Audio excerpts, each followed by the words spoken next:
ശ്രദ്ധിച്ചു കേൾക്കൂ. നിങ്ങളുടെ സംഭാഷണങ്ങളൊന്നും ശ്രദ്ധിക്കാത്ത, സ്വന്തം ശിഷ്യരുടെ കാര്യങ്ങൾ വേണ്ടവിധം അന്വേഷിക്കാത്ത ഒരു ഗുരുവാണ് ഞാനെന്ന് നിങ്ങൾ ഒരുപക്ഷെ വിചാരിച്ചേക്കാം. എൻ്റെ ആത്മാവ് ഒരു നിമിഷത്തേക്ക് പോലും നിങ്ങളെ പിരിയുന്നില്ല എന്നുള്ള കാര്യം നിങ്ങൾ അറിയണം. പലതര രോഗലക്ഷണങ്ങൾ കാണിക്കുന്ന രോഗമെന്തെന്ന് ഇതുവരെ നിശ്ചയിക്കാൻ കഴിയാത്തൊരു രോഗിയെ വൈദ്യൻ എങ്ങനെ പഠിക്കുന്നുവെന്ന് നിങ്ങൾ ശ്രദ്ധിച്ചിട്ടുണ്ടോ? വൈദ്യന് ആ രോഗിയുടെ മേൽ എപ്പോഴും ശ്രദ്ധയുണ്ട്. അയാൾ സന്ദർശിച്ചതിന് ശേഷവും ശ്രദ്ധിക്കുന്നു. രോഗി ഉറങ്ങുമ്പോഴും ഉണർന്നിരിക്കുമ്പോഴും രാവിലെയും വൈകിട്ടും അയാൾ സംസാരിക്കുമ്പോഴും മൗനമായിരിക്കുമ്പോഴും എപ്പോഴും ശ്രദ്ധിക്കുന്നു. കാരണം ഓരോ ലക്ഷണവും രോഗമെന്തെന്ന് വിവേചിക്കാനും ചികിത്സ നിർണ്ണയിക്കാനും അയാളെ സഹായിക്കും. ഇത് തന്നെയാണ് ഞാൻ നിങ്ങളോട് ചെയ്യുന്നത്. അദൃശ്യമായ എന്നാൽ എന്നിലേക്ക് ചേർത്ത് ഒട്ടിച്ചിരിക്കുന്ന സചേതനമായ നൂലുകൾ കൊണ്ട് ഞാൻ നിങ്ങളെ എന്നിലേക്ക് ബന്ധിച്ചിരിക്കുന്നു.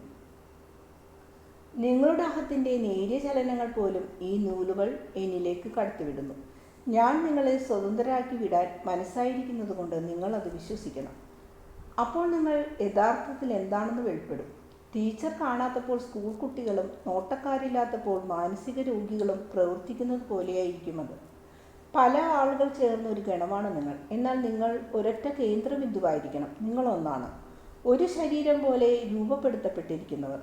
അതിനെ ഒരു കുറവുമില്ലാത്ത പരിപൂർണമായ ഒന്നാക്കണമെങ്കിൽ അതിലെ വ്യക്തികളുടെ രീതിയിൽ പഠിക്കണം. അവ മിക്കവാറും നല്ലത് തന്നെയാണ്. അതിനെ രൂപീകരിക്കണം, ഒരുമിപ്പിക്കണം, മിനുസപ്പെടുത്തണം, എല്ലാ വശങ്ങളും വളർത്തി വലുതാക്കണം. അതുകൊണ്ടാണ് ഞാൻ നിങ്ങളെ പഠിപ്പിക്കുന്നത്. നിങ്ങൾ ആരാണ്? നിങ്ങൾ എന്തായി തീരേണ്ടവരാണ്? നിങ്ങൾ ഭൂമിയിലെ ഉപ്പാണ്. അതാണ് നിങ്ങളായി തീരേണ്ടത്. ഭൂമിയുടെ ഉപ്പ്. മാംസം ചീഞ്ഞു പോകാതിരിക്കാൻ ഉപ്പിട്ട് സൂക്ഷിക്കുന്നു. അങ്ങനെ തന്നെ വേറെ പല ഭക്ഷ്യസാധനങ്ങളും ഉപ്പ് ചേർത്ത് ചീത്തയാകാതെ സൂക്ഷിക്കുന്നു. എന്നാൽ ഉപ്പിന് ഉപ്പുരസമില്ലെങ്കിൽ ഉപ്പിടാൻ അത് ഉപയോഗിക്കാൻ കഴിയുമോ? നിങ്ങളെ കൊണ്ട് ലോകത്തെ ഉപ്പിട്ട് സൂക്ഷിക്കാൻ ഞാൻ ആഗ്രഹിക്കുന്നു. ദൈവികമായ സ്വർഗീയമായ ഒരു രുചി അതിന് നൽകാൻ ഞാൻ ആഗ്രഹിക്കുന്നു. എന്നാൽ നിങ്ങൾ തന്നെ രുചികെട്ടവരാണെങ്കിൽ നിങ്ങൾക്കെങ്ങനെ രുചി നൽകാൻ കഴിയും? സ്വർഗീയമായ രുചി നിങ്ങൾക്ക് നഷ്ടപ്പെടുന്നതിൻ്റെ കാരണം എന്താണ്? മാനുഷിക രീതികളാണ് കാരണം. സമുദ്രജലം ശരിക്കുള്ള കടലിലെ വെള്ളം കുടിക്കാൻ തീരെ കൊള്ളുകയില്ലാത്ത വിധം ഉപ്പുരസമുള്ളതാണ്, അല്ലേ? എങ്കിലും ഒരു വലിയ ജഗ് നിറയെ ശുദ്ധജലമെടുത്ത് അതിലൊരു കപ്പ് സമുദ്രജലം ചേർത്താൽ അത് കുടിക്കാൻ കഴിയും. സമുദ്രജലത്തിൻ്റെ കൈപ്പേറിയ ഉപ്പുരസം ശുദ്ധജലത്തിൽ അലിഞ്ഞ് നേരിയതായിത്തീരുന്നു. മനുഷ്യരാശി ശുദ്ധജലവും നിങ്ങൾ സ്വർഗീയമായ ഉപ്പുമാണ്. വീണ്ടും സമുദ്രത്തിൽ നിന്ന് ഒരു ചെറിയ അരുവിയെ ഈ ശുദ്ധജല തടാകത്തിലേക്ക് കടത്തിവിടുന്നുവെന്ന് സങ്കല്പിക്കുക. ആ അരുവി പിന്നീട് തിരിച്ചറിയാൻ കഴിയുമോ? ഇല്ല. ആ കൊച്ചരുവി ശുദ്ധജലത്തിൽ കലർന്നു ചേർന്ന് കാണാതാവുന്നു. ഇതുപോലെയായിരിക്കും മനുഷ്യമഹാസമുദ്രത്തിൽ നിങ്ങളുടെ പ്രേക്ഷിതത്വം വഴി നിങ്ങൾ മുങ്ങിത്താണ് കഴിയുമ്പോൾ. നിങ്ങൾ മനുഷ്യരാണ്. എനിക്കറിയാം ഞാൻ ആരാണ്. സാധ്യമായ എല്ലാ ശക്തികളും ഉള്ളവനാരോ അവനാണ് ഞാൻ. ഞാൻ എന്താണ് ചെയ്യുന്നത്? നിങ്ങളെ വിളിച്ച ശേഷം ഇതുപോലുള്ള ശക്തി നിങ്ങളിലേക്ക് പകരുകയാണ് ചെയ്യുന്നത്. എന്നാൽ മാനുഷികമായ സ്വാധീനതകളുടെയും വികാരങ്ങളുടെയും തീരത്തളലിൽ നിങ്ങളത് ശിഥിലമാക്കുന്നെങ്കിൽ ഈ ശക്തി നിങ്ങളിലേക്ക് പ്രവഹിപ്പിക്കുന്നത് കൊണ്ട് എന്തുപകാരമാണ് ഉണ്ടാവുക? നിങ്ങൾ ലോകത്തിൻ്റെ പ്രകാശമാണ്. നിങ്ങൾ ലോകത്തിൻ്റെ പ്രകാശമായിരിക്കണം. ഞാൻ നിങ്ങളെ തിരഞ്ഞെടുത്തു. ഞാൻ പിതാവിൻ്റെ പക്കലേക്ക് തിരിച്ചു പോയി കഴിയുമ്പോൾ തുടർന്ന് ലോകത്തെ പ്രകാശിപ്പിക്കാൻ ജനതകളുടെ ഇടയിലുള്ള ദൈവത്തിൻ്റെ പ്രകാശമായി ഞാൻ നിങ്ങളെ തിരഞ്ഞെടുത്തു. എന്നാൽ നിങ്ങൾ പുക പിടിച്ചു കെട്ടുപോയ ദീപങ്ങളാണെങ്കിൽ നിങ്ങൾക്ക് പ്രകാശം നൽകാൻ കഴിയുമോ? ശരിക്കും കെട്ടുപോയ ഒരു തിരിയേക്കാൾ കഷ്ടമാണ് കത്തുകയും കെടുകയുമില്ലാത്ത പുക. മനുഷ്യഹൃദയങ്ങളിൽ അവശേഷിക്കുന്ന നേരിയ പ്രകാശത്തെ പോലും നിങ്ങൾ മറച്ചു കളയും. ഓ, ദൈവത്തെ അന്വേഷിച്ച് അപ്പോസ്തലന്മാരുടെ പക്കൽ വരുന്നവർക്ക് പ്രകാശത്തിന് പകരം പുകയാണ് ലഭിക്കുന്നതെങ്കിൽ അവരുടെ സ്ഥിതി എത്ര കഷ്ടതരമായിരിക്കും. അതവർക്ക് ഇടർച്ചയും മരണവുമായിരിക്കും. എന്നാൽ അർഹതയില്ലാത്ത പ്രേക്ഷിതൻ ശപിക്കപ്പെട്ട് ശിക്ഷിക്കപ്പെടും. നിങ്ങളുടെ സ്ഥാനം വളരെ മഹത്തായതാണ്. അതുപോലെ തന്നെ വളരെ ഗൗരവമുള്ളൊരു അർപ്പണവുമാണ്. എന്നാൽ ഓർത്തുകൊള്ളുക, കൂടുതൽ സ്വീകരിച്ചവർ കൂടുതൽ കൊടുക്കാൻ കടപ്പെടുന്നു. നിങ്ങൾക്കാണ് ഏറ്റവും അധികം ലഭിച്ചിരിക്കുന്നത്. നിങ്ങൾക്ക് ലഭിച്ച പരിശീലനവും വരങ്ങളും വളരെയേറെയാണ്. നിങ്ങളെ പഠിപ്പിക്കുന്നത് ഞാനാണ്, ദൈവവചനമായ ഞാൻ. നിങ്ങൾക്ക് ദൈവത്തിൽ നിന്നും ശിഷ്യരായിരിക്കാനുള്ള വരവും ലഭിച്ചിരിക്കുന്നു. അതായത് ദൈവപുത്രൻ്റെ പിന്തുടർച്ചക്കാരാകാനുള്ള വിളി നിങ്ങൾക്ക് ലഭിച്ചിരിക്കുന്നു. നിങ്ങളുടെ തിരഞ്ഞെടുപ്പിനെക്കുറിച്ച് നിങ്ങൾ ധ്യാനിക്കണമെന്ന് ഞാൻ ആഗ്രഹിക്കുന്നു. നിങ്ങളെ തന്നെ ശരിക്ക് പരിശോധിച്ച് അളന്നു നോക്കണം. എന്നിട്ട് ആർക്കെങ്കിലും ഒരു വിശ്വാസിയായിരിക്കാൻ മാത്രമേ തന്നെക്കൊണ്ട് കഴിയൂ എന്ന് തോന്നുന്നെങ്കിൽ, ആർക്കെങ്കിലും തന്നെക്കുറിച്ച് തന്നെ അനുതപിക്കാത്ത ഒരു പാപിയാണെന്ന് വിചാരമുണ്ടെങ്കിൽ എന്ന് ഞാൻ പറയുന്നില്ല. ഞാൻ ഇത്രയുമേ പറയുന്നുള്ളൂ. തനിക്കൊരു വിശ്വാസിയായിരിക്കാൻ മാത്രമേ കഴിയൂ എന്ന് ആർക്കെങ്കിലും ചിന്തയുണ്ടെങ്കിൽ, ഒരു അപ്പസ്തോലനാകാനുള്ള മനസ്സിൻ്റെ ശക്തി ലഭിക്കുന്നില്ലെങ്കിൽ അവർ പിന്മാറട്ടെ. ലോകം എത്ര വിശാലം, സുന്ദരം, മതിയായത്. അതിനെ സ്നേഹിക്കുന്നവർക്ക് വിവിധത്വം, പുഷ്പങ്ങളും ഫലങ്ങളും.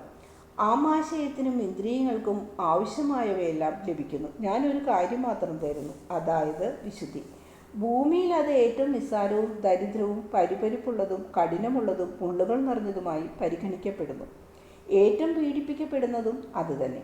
എന്നാൽ സ്വർഗത്തിലാവട്ടെ അതിൻ്റെ നിസ്സാരത വലിപ്പമായും ദാരിദ്ര്യം വലിയ സമ്പത്തായും മുള്ളുകൾ പുഷ്പവിരിപ്പായും പരിപരിപ്പ് മൃദുലതയായും പീഡനങ്ങൾ സമാധാനവും സൗഭാഗ്യവുമായും രൂപാന്തരപ്പെടുന്നു. എന്നാൽ ഇവിടെ ഒരു വിശുദ്ധനാകുക എന്നത് വീരോചിതമായ അധ്വാനമാണ്. ഇതെല്ലാമാണ് എനിക്ക് തരാനുള്ളത്. എൻ്റെ കൂടെ താമസിക്കാൻ നിങ്ങൾക്ക് മനസ്സാണോ? താമസിക്കാൻ പറ്റാത്തതുപോലെ തോന്നുന്നില്ലേ? ഓ, അത്ഭുതപ്പെടുകയോ ദുഃഖിക്കുകയോ വേണ്ട. ഈ ചോദ്യം പല പ്രാവശ്യം നിങ്ങളോട് ഞാൻ ചോദിക്കുന്നത് നിങ്ങൾ കേൾക്കും. അത് കേൾക്കുമ്പോൾ നിങ്ങൾ വിചാരിക്കണം, എൻ്റെ ഹൃദയം കേണുകൊണ്ടാണ് അത് ചോദിക്കുന്നതെന്ന്. കാരണം നിങ്ങളുടെ വിളിയെക്കുറിച്ച് നിങ്ങൾക്കൊരു പ്രതികരണവും ഇല്ലെന്ന് എൻ്റെ ഹൃദയത്തെ മുറിപ്പെടുത്തുന്നു. അതിനാൽ നിങ്ങളുടെ മനസ്സാക്ഷി നിങ്ങൾ പരിശോധിക്കുക.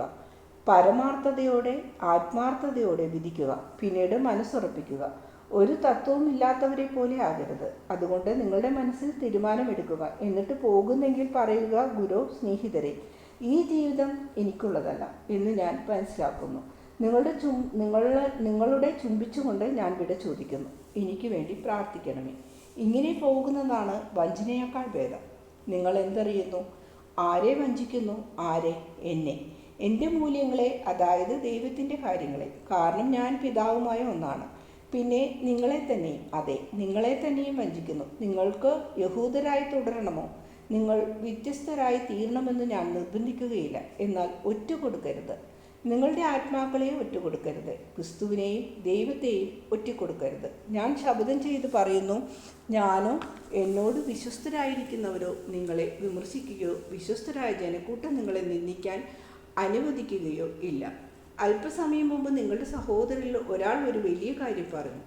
നമ്മളെപ്പോഴും നമ്മുടെ വ്രണങ്ങളും നമുക്ക് പ്രിയപ്പെട്ടവരുടെ വ്രണങ്ങളും മറച്ചു വയ്ക്കാൻ ശ്രമിക്കുന്നു. നമ്മളിൽ നിന്നും വിട്ടുപോകുന്നവർ ഒരു വ്രണം പോലെയാണ്. അപ്പസ്തോല സമൂഹമാകുന്ന ശരീരത്തിൽ അത് വളർന്ന ശേഷം ക്യാൻസർ വ്രണമായി അറ്റുപോകുന്നു. ആകെ ചീർത്തിയായതുകൊണ്ട് അത് നീങ്ങുന്നു. എന്നാൽ അതിൻ്റെ സ്ഥാനത്ത് ഒരു കല അവശേഷിക്കും. അതെല്ലാവരും കൂടി മൂടിവെക്കും. അരുത്, കരയരുത്. ഭേദപ്പെട്ടവരായി നിങ്ങൾ കരയേണ്ട. എനിക്ക് നിങ്ങളോടൊരു വിഷമവുമില്ല. നിങ്ങൾ എത്ര മന്ദഗതിക്കാരാണെന്ന് കണ്ട് ഞാൻ അക്ഷമനാകുന്നില്ല. നിങ്ങളെ ഇപ്പോൾ തിരഞ്ഞെടുത്തതല്ലേ ഉള്ളൂ. നിങ്ങൾ പൂർണ്ണരായിരിക്കണമെന്ന് പ്രതീക്ഷിക്കാൻ പറ്റുകയില്ല. ഇനി കുറേ വർഷങ്ങൾ കഴിഞ്ഞിട്ടായാലും ഒരേ കാര്യം തന്നെ 100 പ്രാവശ്യം 200 പ്രാവശ്യം ആവർത്തിച്ചു പറയേണ്ടി വന്നാലും അതുകൊണ്ടൊരു ഉപകാരവുമില്ല എന്ന് കണ്ടാൽ തന്നെയും നിങ്ങളിൽ നിന്നും പൂർണ്ണത ഞാൻ ആവശ്യപ്പെടുകയില്ല. അല്ല, ശ്രദ്ധിക്കൂ. കുറേ വർഷങ്ങൾക്കുള്ളിൽ നിങ്ങൾ ഇപ്പോഴത്തേക്കാൾ തീഷ്ണത കുറഞ്ഞവരായിരിക്കും. കാരണം നിങ്ങൾ ശിഷ്യത്വത്തിൽ വെറും ആരംഭകർ മാത്രമാണല്ലോ. ജീവിതം അങ്ങനെയാണ്, മനുഷ്യർ അങ്ങനെയാണ്. ആദ്യത്തെ ചാട്ടം കഴിയുമ്പോൾ തീഷ്ണത നഷ്ടപ്പെടുന്നു. എന്നാൽ ഈശോ ചാടി എണീറ്റ്, ഞാൻ നിങ്ങളോട് ശപഥം ചെയ്ത് പറയുന്നു, ഞാൻ വിജയിക്കും. സ്വാഭാവികമായ തിരഞ്ഞെടുപ്പുകൾ കൊണ്ട് ശുദ്ധീകൃതരായി സ്വാഭാവികമായ വരങ്ങളുടെയും ദാനങ്ങളുടെയും സമ്മിശ്രഫലമായി സ്ഥിരീകരിക്കപ്പെട്ടവരായി നിങ്ങളിൽ കൂടുതൽ നല്ലവരായവർ എൻ്റെ വീരപുരുഷന്മാരായി തീരും. ക്രിസ്തുവിൻ്റെ വീരപുരുഷന്മാർ, സ്വർഗത്തിൻ്റെ വീരപുത്രന്മാർ. നിങ്ങളുടെ പൗരോഹിത്യത്തിൻ്റെ രാജ്യത്വത്തോട് തുലനം ചെയ്യുമ്പോൾ സീസർമാരുടെ ശക്തി വെറും ധൂളി സമാനമായിരിക്കും. ഗലീലിയയിലെ സാധു മുക്കുവന്മാരായ നിങ്ങൾ, ഒട്ടും അറിയപ്പെടാത്ത യൂദയാക്കാരായ നിങ്ങൾ, ഇന്നത്തെ ജനസമൂഹത്തിൽ വെറും എണ്ണമായി മാത്രം കരുതപ്പെടുന്ന നിങ്ങൾ വളരെ പ്രസിദ്ധരാകും. സീസറിനേക്കാൾ സ്തുതിക്കപ്പെടും, ബഹുമാനിക്കപ്പെടും. ലോകത്തിൽ ഉണ്ടായതും ഇനി ഉണ്ടാകാൻ പാടുള്ളതുമായ എല്ലാ സീസർമാരേക്കാൾ നിങ്ങൾ ബഹുമാനിക്കപ്പെടും. അടുത്ത ഭാവിയിൽ തന്നെ നിങ്ങൾ അറിയപ്പെടും, സ്തുതിക്കപ്പെടും. വരാനിരിക്കുന്ന യുഗങ്ങളിലും ലോകാന്ത്യം വരെ നിങ്ങൾ വാഴ്ത്തപ്പെടും. ഇത്ര ഉദാത്തമായ സ്ഥാനത്തേക്കാണ് നിങ്ങളെ ഞാൻ നിയമിക്കുന്നത്. കാരണം നിങ്ങൾ ഹൃദയ പരമാർത്ഥതയോടെ മനസ്സാകുന്നവരാണ്. നിങ്ങളുടെ പ്രേക്ഷിത ദൗത്യത്തിൻ്റെ ലക്ഷണങ്ങൾ എന്തൊക്കെയായിരിക്കണമെന്ന് ഇപ്പോൾ ഞാൻ പറയാം. കാരണം നിങ്ങൾക്കായി നിശ്ചയിക്കപ്പെട്ടിരിക്കുന്ന ഉന്നത സ്ഥാനത്തിന് നിങ്ങൾ യോജിച്ചവരാകണമല്ലോ. എപ്പോഴും ഉണർവുള്ളവരായി ഒരുങ്ങിയിരിക്കുവിൻ. അരമുറുക്കി വിളക്കും തെളിച്ച് കാത്തിരിക്കുവിൻ. ഏത് നിമിഷത്തിലും സ്ഥലം വിടത്തക്ക വിധം പ്രതീക്ഷിച്ചിരിക്കുന്ന ആളിനെ ഓടിച്ചെന്ന് അഭിവാദനം ചെയ്യത്തക്ക വിധം ഒരുങ്ങിയിരിക്കുവിൻ. അലഞ്ഞു തിരിഞ്ഞ് നടക്കുന്നവരെ അന്വേഷിച്ച് കണ്ടുപിടിക്കുന്ന വിശ്രമബന്ധമെന്നറിയാത്ത തീർത്ഥാടകരാണ് നിങ്ങൾ. എന്നും അങ്ങനെ ആയിരിക്കുകയും ചെയ്യും. മരണം കെടുത്തിക്കളയുന്ന നാൾ വരെ നിങ്ങൾ നിങ്ങളുടെ വിളക്കുകൾ തെളിയിച്ച് ഉയർത്തിപ്പിടിക്കുക. ക്രിസ്തുവിൻ്റെ ആലയിലേക്ക് കടന്നു വരുന്നവർക്ക് തെറ്റിയ വഴിയിൽ നിന്നും തിരിച്ചു വരുന്നവർക്ക് മാർഗം കാട്ടിക്കൊടുക്കുക. ഇപ്രകാരമുള്ള സേവനത്തിന് നിങ്ങളെ നിയമിച്ചാക്കിയ നിങ്ങളുടെ ഗുരുവിനോട് നിങ്ങൾ വിശ്വസ്തതയുള്ളവരായിരിക്കുവിൻ. എപ്പോഴും ഉണർവുള്ളവനായി കാണപ്പെടുന്ന ഭൃത്യന് യജമാനൻ പ്രതിഫലം നൽകും. മരണം വരുന്ന സമയം അവൻ കൃപാവരത്തിലായിരിക്കും. ഒരുത്തർക്കും ഇങ്ങനെ പറയാൻ പറ്റുകയില്ല, ഇങ്ങനെ പറയുകയുമരുത്. എനിക്ക് ചെറുപ്പമാണ്, എനിക്കത് ചെയ്യാനും ഇത് ചെയ്യാനുമൊക്കെ നേരമുണ്ട്. അത് കഴിഞ്ഞ് ഞാൻ ഗുരുവിനെക്കുറിച്ചും എൻ്റെ മരണത്തെക്കുറിച്ചും എൻ്റെ ആത്മാവിനെക്കുറിച്ചുമെല്ലാം ആലോചിക്കും. പ്രായം ചെന്നവരെ പോലെ തന്നെ ചെറുപ്പക്കാരും മരിക്കുന്നു. ദുർബലരായവരെ പോലെ ശക്തന്മാരും മരിക്കുന്നു. വൃദ്ധരും യുവാക്കളും ശക്തരും ദുർബലരും ഒരുപോലെ പ്രലോഭനങ്ങളാൽ ആക്രമിക്കപ്പെടുന്നു. സൂക്ഷിക്കുവിൻ. കാരണം ശരീരം മരിക്കുന്നതിന് മുമ്പ് ആത്മാവ് മരിക്കാൻ പാടുണ്ട്. നിങ്ങൾ മനസ്സിലാക്കാതെ തന്നെ ചീഞ്ഞളിഞ്ഞ ഒരു ആത്മാവിനെയായിരിക്കും നിങ്ങൾ ചുമന്നുകൊണ്ട് നടക്കുക. ആത്മാവിൻ്റെ മരണം കാണാൻ കഴിയാത്ത വിധം അദൃശ്യമാണ്. ഒരു പുഷ്പത്തിൻ്റെ മരണം പോലെയാണത്. കരച്ചിലില്ല, ബോധക്കേടില്ല. ക്ഷീണിച്ച് പുഷ്പദളം പോലെ അതതിൻ്റെ ജ്വാല ചായച്ച് കെട്ടുപോകുന്നു. പിൽക്കാലത്ത് ചിലപ്പോൾ വളരെ കാലം കഴിഞ്ഞ് ചിലപ്പോൾ ഉടനെ തന്നെ പുഴുക്കളരിക്കുന്ന ഒരു ശവത്തെയാണ് ഞാൻ ചുമക്കുന്നതെന്ന് ശരീരം മനസ്സിലാക്കുന്നു. ഭയം കൊണ്ട് അതിനെ ഭ്രാന്ത് പിടിപ്പിക്കുന്നു. ഇപ്രകാരമുള്ള ഒരു ബന്ധം ഒഴിവാക്കാനാണ് ആത്മഹത്യ ചെയ്യുന്നു. എന്നാൽ ഒന്നും ഒഴിവാകുന്നില്ല. പുഴുക്കളിരിക്കുന്ന ആത്മാവുമായി അത് ചെന്ന് വീഴുന്നത് ഗുഹന്നായിലെ സർപ്പക്കൂട്ടത്തിൻ്റെ പുറത്തേക്കാണ്. ദല്ലാളുകളെ പോലെ കപടഭാഷണം നടത്തുന്നവരാകരുത് നിങ്ങൾ. തരം താണ അഭിഭാഷകരെ പോലെ ഇരുഭാഗക്കാരോട് ചേർന്ന് പറയുന്നവരാകരുത്. രാഷ്ട്രീയക്കാരെ പോലെ ആകരുത്. ആ മനുഷ്യനെയും ഈ മനുഷ്യനെയുമെല്ലാം സ്നേഹിതനെന്ന് വിളിക്കുന്ന ഇവർ രണ്ടുപേരുടെയും ശത്രുവാണ് താനും. നിങ്ങൾ രണ്ടു തരത്തിൽ പെരുമാറരുത്. ദൈവത്തെ പരിഹസിക്കാനോ ചതിക്കാനോ നിങ്ങൾക്ക് കഴിയുകയില്ല. ദൈവത്തോട് വർത്തിക്കുന്നത് പോലെ മനുഷ്യരോടും വർത്തിക്കുക. കാരണം മനുഷ്യനോടുള്ള നിന്ദ ദൈവത്തോടുള്ള നിന്ദയാണ്. മനുഷ്യർ നിങ്ങളെ എങ്ങനെ പരിഗണിക്കണമെന്ന് ആഗ്രഹിക്കുന്നോ അതുപോലെ ദൈവസന്നിധിയിലും ആയിരിക്കാൻ ഇടയാകട്ടെ.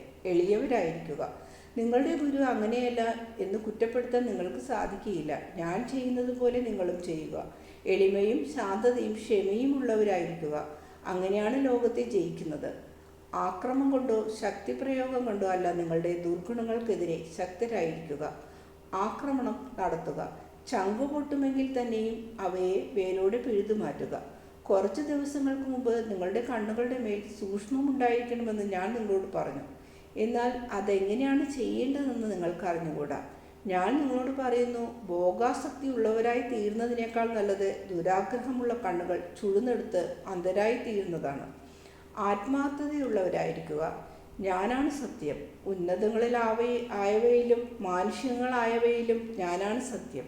നിങ്ങൾ എൻ്റെ അടുത്തോ നിങ്ങളുടെ സഹോദരങ്ങളോടോ നിങ്ങളുടെ അയൽക്കാരോടോ എന്തിനാണ് വഞ്ചന കാണിക്കുന്നത്?